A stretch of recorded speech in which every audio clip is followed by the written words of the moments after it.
Think about this.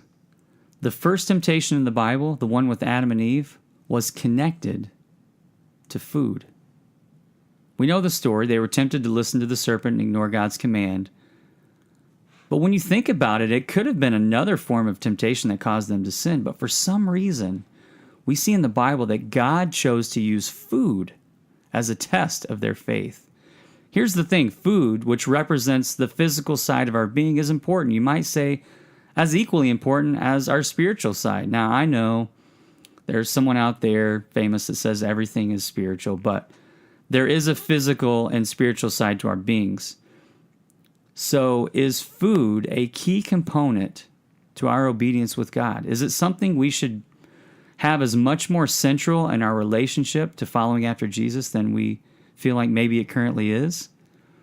Perhaps the first temptation tips us off to the importance of our physical bodies and being obedient to God with them. As always, today we're going to hear from students and hear what they think about this important issue.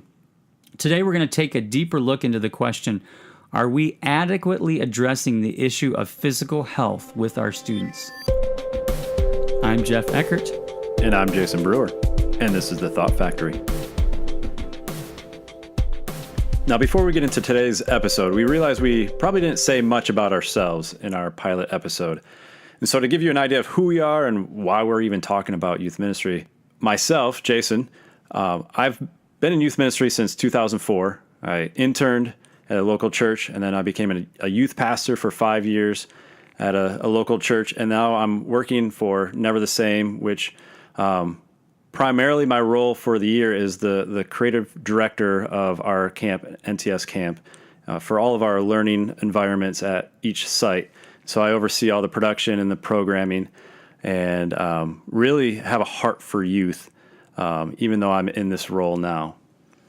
And me, Jeff, I have a background in youth ministry as well, starting a long time ago. I'm kind of embarrassed to say, but 1989. Hey, all right. That was the back in the day, but just right out of high school, jumped right into student ministry and started doing that as part-time, full-time, whenever needed to be needed. All different sizes of churches, and spent the last part of my time in local church ministry at a church as a high school and teaching pastor at a large church. And then since then formed the organization that both Jason and I represent, Never the Same, in the year 2009. And we work with students all across the country at events and initiatives that we're a part of. One of those initiatives is Claim Your Campus. And I personally have a passion for prayer, and I love to see students praying. And we'll talk about that more in the future. But if you're interested in Claim Your Campus, it's a movement that's mobilizing, equipping, and helping students get organized student prayer groups on their school campuses for middle school and high schoolers. But if you go to claimyourcampus.com, you can learn more about that. If you want to know more about our organization that we represent, that's at website is neverthesame.org. And if you want to know more about our camp, it's ntscamp.com. Yeah, so that's a little bit about who we are. We love working with students. We believe it is vitally important in our culture and society and in the kingdom of God to do that. And so that is why we are doing this podcast and why we're here today with you.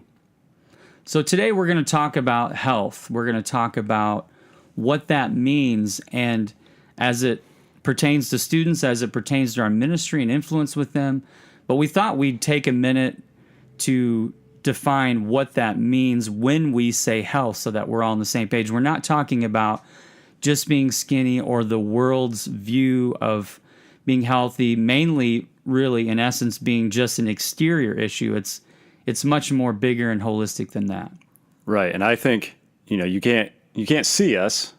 And if you saw me, I'm a fairly skinny person. I've been pretty skinny. But would I say that I'm healthy?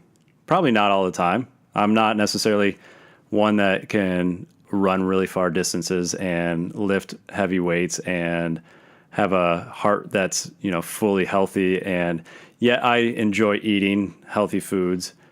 Oh, yes, you do. Jason, you eat more than just about anybody I know. And I would say, I'm looking at Jason, I've known Jason. Seriously, have you gained weight since high school? Seriously.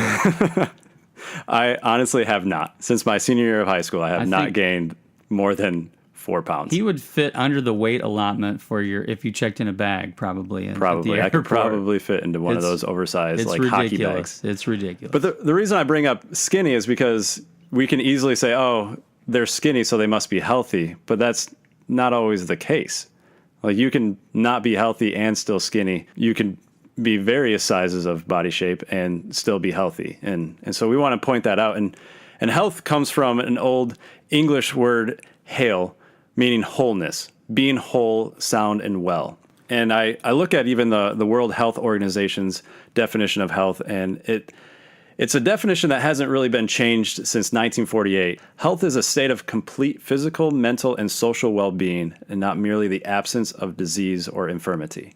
So what we're saying in terms of all that, as believers and as people in ministry interested in really God's perspective, we would say that health is an optimal state where our bodies are what God really meant them to be on an individual basis. So that's what we mean when we say health. So I just saw in the Wall Street Journal, actually just yesterday before we recorded this, it's new, that 1 in 5 millennials, according to the Wall Street Journal and something they're citing, 1 in 5 millennials, ages 18 to 34-year-olds, only 1 in 5 have had a Big Mac. So that, to me, I don't know. I'd have to say I disagree.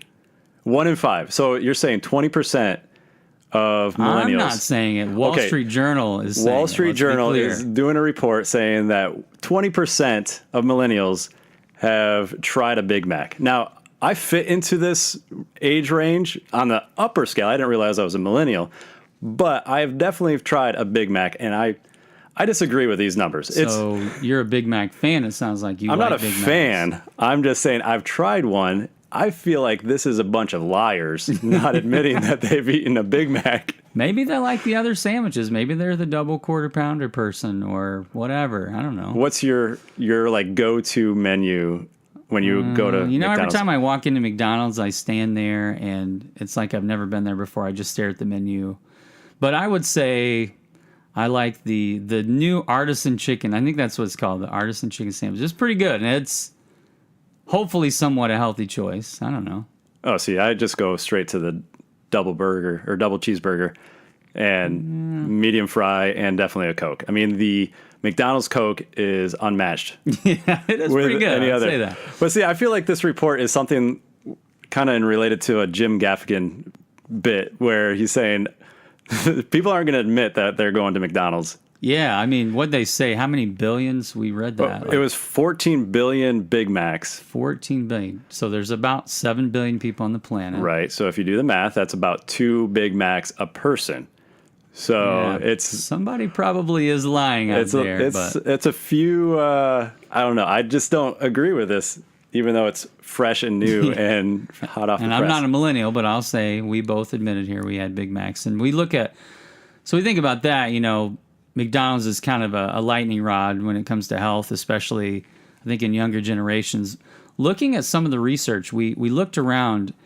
In 2015, the Youth Risk Behavior Surveillance System surveyed all across the United States, and they're saying that overall, 13.9% of high school students were obese, and an additional 16% were overweight. So that's right around just under 30%. So almost 1 out of 3 students are either obese or overweight that are in high school in the United States. That's a pretty disturbing statistic, I would say.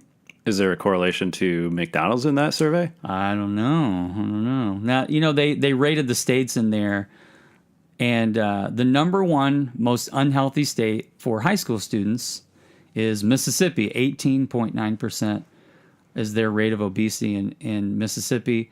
And they rated the healthiest state. Now, I don't know how this worked, but they didn't go all the way to 50. So the healthiest state was number 37. So I don't know about the other 13. Oh, this survey was done in 1815. Maybe before we had the remaining 13 states. I see what you did there, yeah. Now, what's troubling to me in this research when I looked at it is that all states are trending up in obesity rates in teenagers, particularly high school students. And we also looked at a 2012 study that states the childhood obesity has quadrupled from 5% to 21% in the last 30 years for those aged between 12 and 19 years old.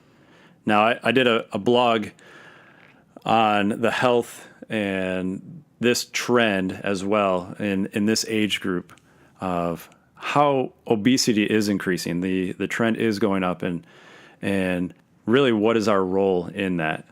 Yeah, we'll link that to our Facebook page where you'll find this and other links to what we're talking about.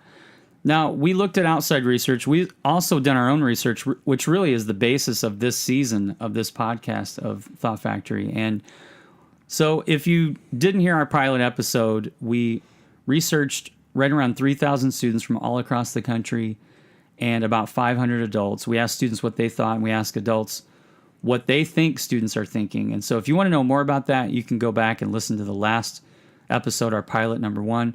But we ask a couple questions about health. We ask, how do you feel about your own state of health? We ask, when you hear about the topic of personal health, how do you feel? And what would you say is the number one reason for the growing rate of adolescent and child obesity? Now, we've got some of this research, and we found it was very, very interesting to hear their thoughts, but also to compare that with what adults are saying. So, for example, how do you feel about your own state of health? 41% are saying they feel very healthy about their own state of health, while adults predicted that only 13% of students would feel that way. So students are saying they feel way more healthy than what adults are saying they think students feel. Yeah, and that's pretty encouraging as well. When you look at the numbers and they're going, yeah, I feel really healthy. I would hope to have a proper examination of my own health and say, yeah, I'm a healthy student. I think that's encouraging. Yeah, it is. One of the other questions we asked was, when you hear about the topic of personal health, how do you feel about that? And this question, amongst all the research we did, we found the biggest disparity between adults, what adults were saying, and what students were saying. So, for example, our take from that is adults probably don't really know how students feel about their own health, because in every single answer to that question, the numbers were way off between adults and students. One of the things that I noticed was when we look at the question, when you hear about the topic of personal health, do you feel ashamed or feel encouraged, feel indifferent or feel motivated? The adults, 61% answered that the students feel indifferent about health. And so the question is, how does this mentality influence our ministry? When you have adults that think the students are just indifferent about health and they don't care.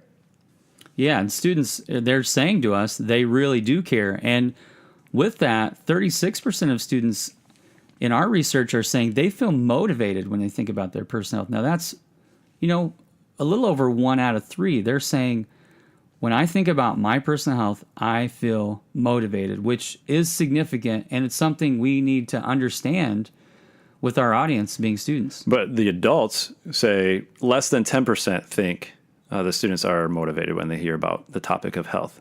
So again, the adults are not having a very positive outlook for the students when they think about the topic of health. Yeah, and we want to be really careful in how we present this, because we would never want to overgeneralize what students are saying and kind of stereotype them, because we've got 9% of students, when they ask about their personal health, their answer was, I feel ashamed. That's about 1 out of 10. So 1 out of 10 students are saying, when I think about my health, I feel ashamed about that. And that's something to think about. It's a caution when we are thinking about standing up in front of our students.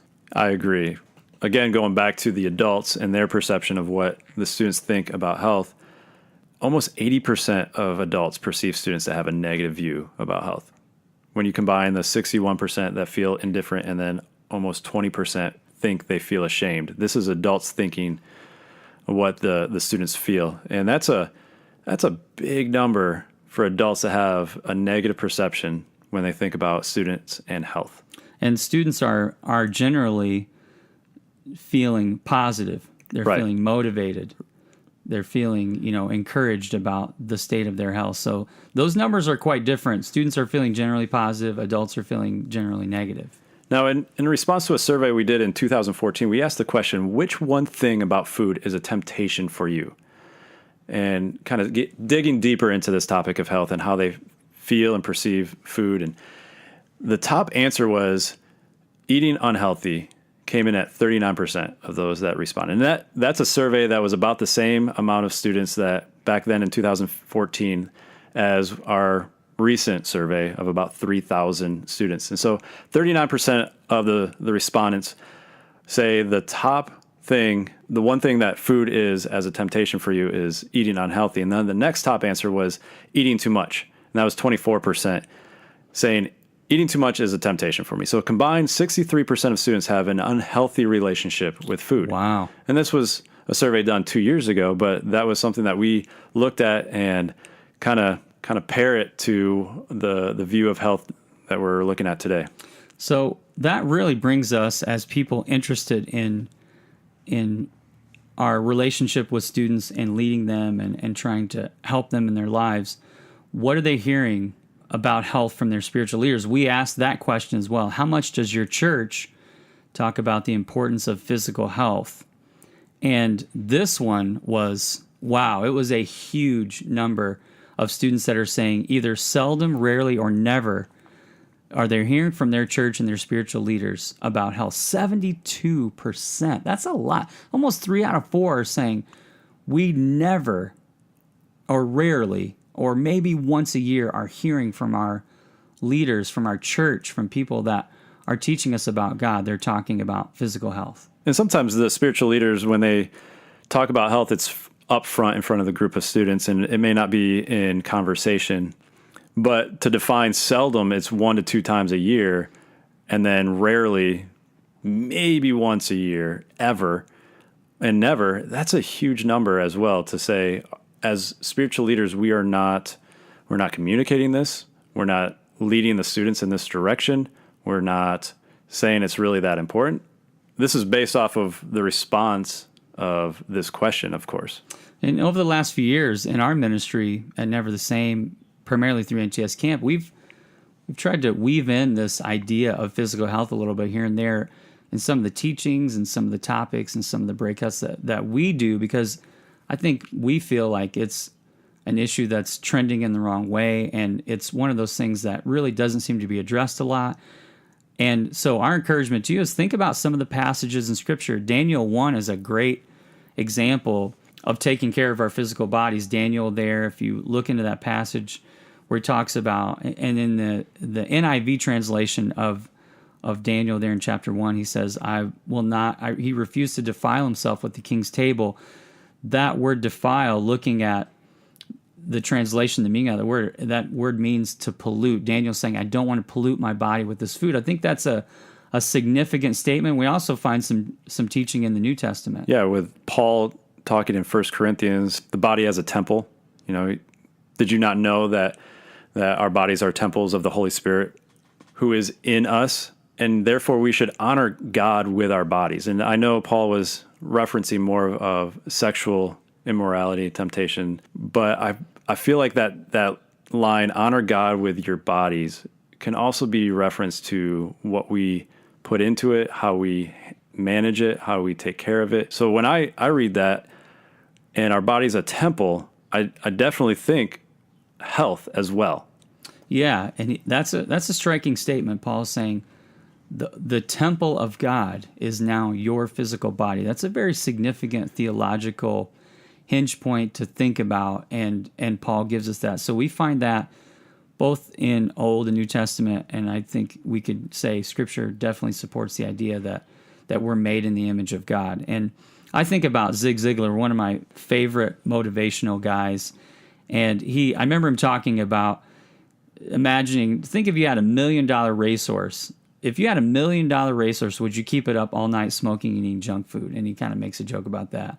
And he says, what about a $5 cat or a $10 dog? Now, I'm glad that dogs in his example are worth more, because I like dogs. Have you ever seen a dog smoke a cigarette? No, I haven't. I haven't either. I think I've seen pictures of those dogs that are playing poker. You got that, or Conan O'Brien's dog. Oh, yeah. Triumph, Triumph is that's right. A cigar smoker.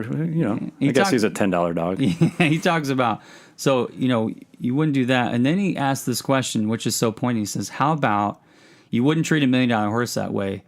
How about $1 billion body? And his point there, Zig Ziglar is saying, Our bodies are priceless. They cannot be replaced. And I think that's the message we want to be sending to students, that when we're talking about our physical bodies, they are priceless things made in the image of God. We really need to be aware of that. So in thinking about this, there are cautions to think about when we're working with students. Whenever we talk about health, and particularly even food, we need to, of course, be aware of all the different things that students are dealing with. Things like eating disorders, overreacting, the rebellion that they might have if we talk about health, and the rebellion they might have against their parents.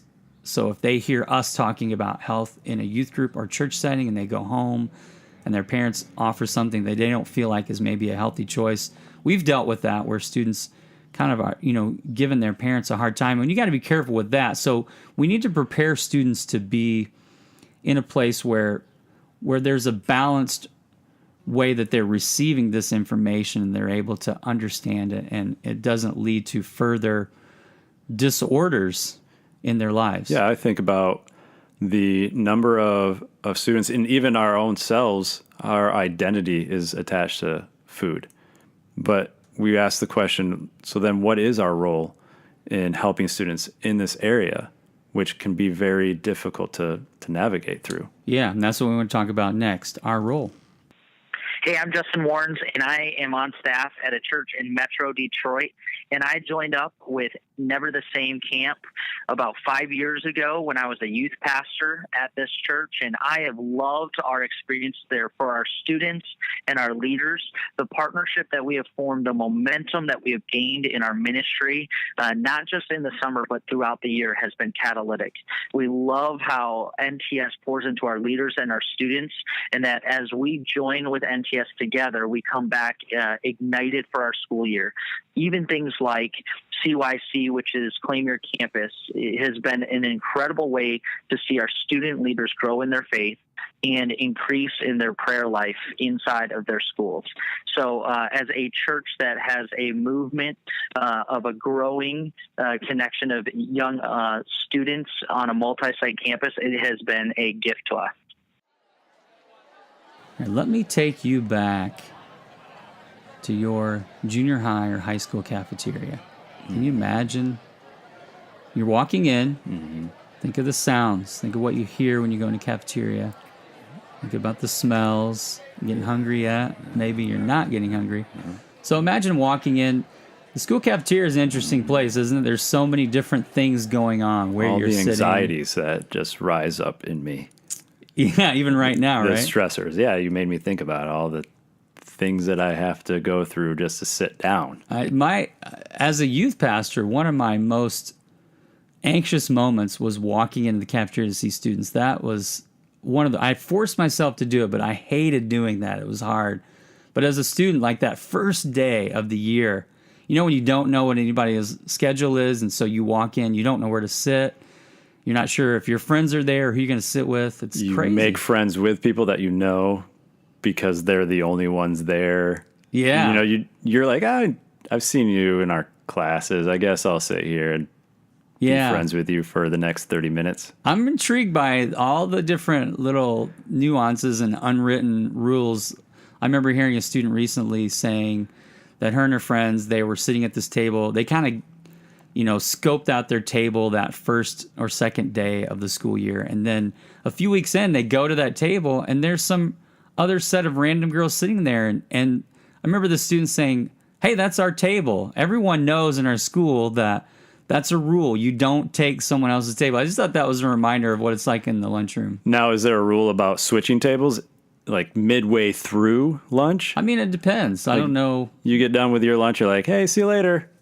And you throw away your lunch and then you sit at somebody else's table? Yeah, maybe. Every school has its own little unique thing, which is kind of fun. And we ask students about their lunch experience. And we ask them, how would you rate the typical lunch that you eat at school, whether you buy it or bring it? And what we found was 66%, 2 out of 3, are saying either very healthy, 13%, or somewhat healthy, which is about 54%.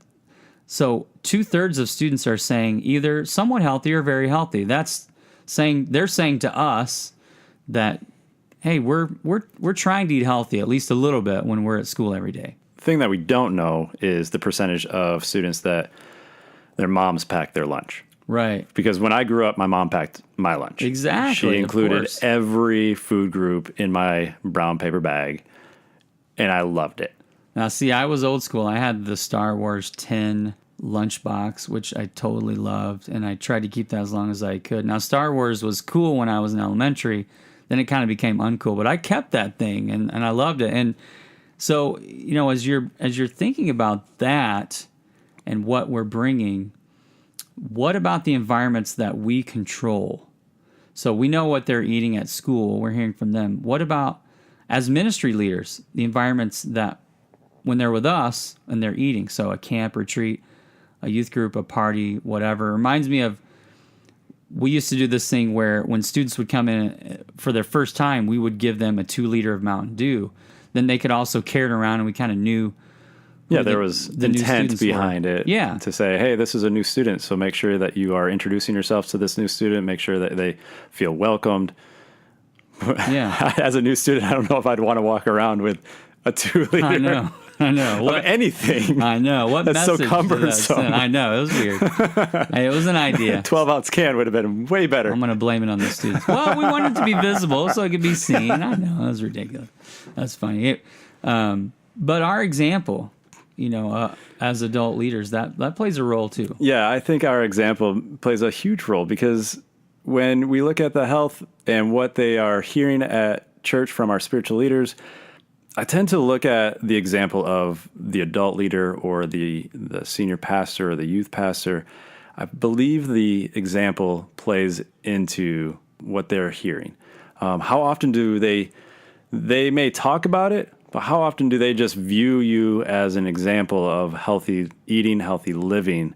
And if you're not an example of it, how are they going to take leadership from you? Yeah. One of the things to think about is, with the students that we work with, probably all different kinds for all of us, some of them may not really have the means to at least believe they can afford to eat healthy. And that's a significant issue. And that brings us to this idea of money and budget, and questions that we've been talking about and I wonder about is, does your church, do they budget around healthy eating for their eating environments? I think that's a significant question. And, so does your budget, in essence, match your theology? And it reminds me, I teach a camping and retreats class for youth ministry on a college level, and we had this discussion. I had them create a budget for a retreat, and we created, a line item for food in there, and we had this discussion. So, for example, think about this. If you're planning a retreat and you're budgeting for food, do you make that food as cheap as possible in order to make the retreat as cheap as possible so that you can get the most students there? Or do you try to have some healthy options there, which generally is going to cost more, which is going to cost more for students to go? That's a great tension to live in, to think about. And I think if you're choosing to provide a healthy option at your retreat, at your youth group, and you never teach about it, you never talk about it, there's no leading up to that point, I think the students will get to that retreat or get to your youth group and go, what is this? Like, I'm expecting pizza and junk food and energy drinks, and you're providing hummus and broccoli. What's going on here? Yeah, right. And it almost has a negative effect, because then 2 days goes by and they don't want to eat anything. And so if you're not leading up to that point of the reason why we have healthy food here offered at this retreat is because of this, this, and this, then that's why you see this on the table, then I feel like they have a better response to it versus just a cold, here we go, let's try this and see how they react. Yeah, I think that's a great point. And there's clearly benefits on both sides.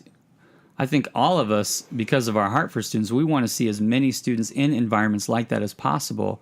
How do we create that environment where we're supporting things that we believe in? And we're not here to tell you what to do. There's not necessarily a right or wrong answer.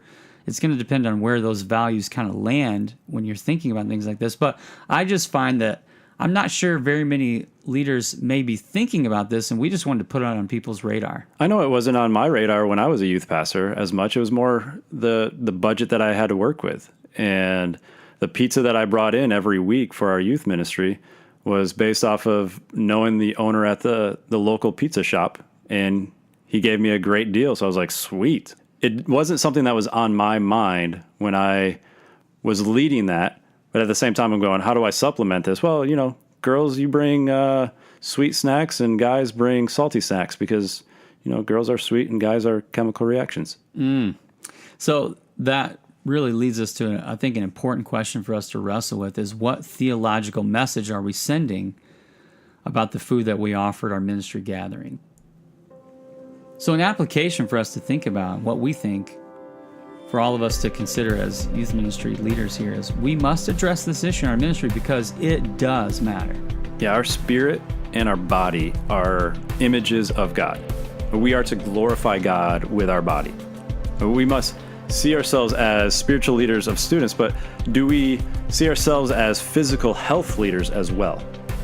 So make sure all these thoughts, some links, some of our research is going to be on the Facebook page. We hope that you go there.